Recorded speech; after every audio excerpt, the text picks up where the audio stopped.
Kampo ni Pastor Apollo Kibuloy, matapang na sinagot ang mga alegasyon ni Senador Risa Hontiveros.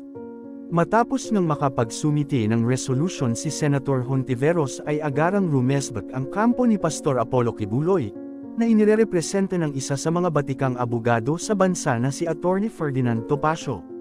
Ayon pa sa kanya ay hinahamon niya ang senadora na mag-file ng criminal complaints laban sa Kingdom of Jesus Christ. Ang ginagawa po ni Senator Risa Hontiveros ay isang panlilinlang.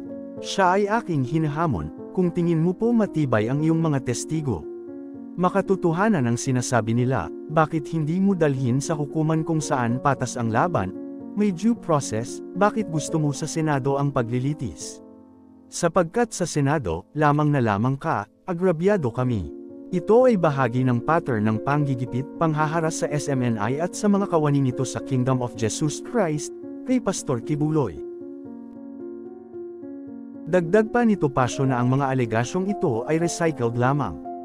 Itinanggi din ni Topacio ang mga kumakalat na isyu tungkol sa mga pang-aabuso di umano ni Pastor sa mga nasasakupan nito lalong-lalo na sa mga kababaihan. Bagkus wala pa namang pinal na petsa kung kailang sisimulan ang Senate probe kay Pastor Kibuloy, ay inusig ni Senator Risa Hontiveros ang Department of Justice na mag-issue ng Immigration Lookout Bulletin Order, upang mapigilang umalis ito sa bansa kung sakali man at mapanagutan kung ano man ang kanyang mga pagkakasala. Iba't iba naman ang naging opinyon ng mga netizen sa balitang ito, narito ang ilan sa kanila. Those allegations against Pac are serious, this should be immediately filed in proper courts for proper legal appreciation of the case, impartial decision in accordance with criminal or civil laws and appropriate judgment and imposition of penalties based on proven crimes.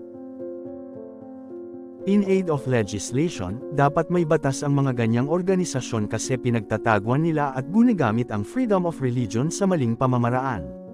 Dapat silipin at alamin kung ano ang butas ng batas para maamindahan at mabago kung kinakailangan.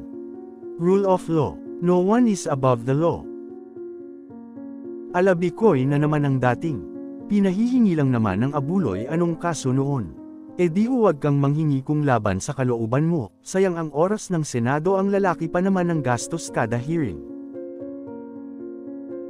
Sayang na naman ang pera ng bayan na gagastusin dito ng mga senador, tama si Atty. Topacio dapat dalhin na lang sa korte. Bakit nga ba gusto lagi ng mga senador sa Senado dalhin ang mga kaso, bakit ayaw nila magdemanda? Sa ngayon ay marami ang nakaabang kung kailan kaya maiimbitahan sa Senado ang pastor upang masimulan ang Senate hearing at mabigyang linaw ang mga alegasyon.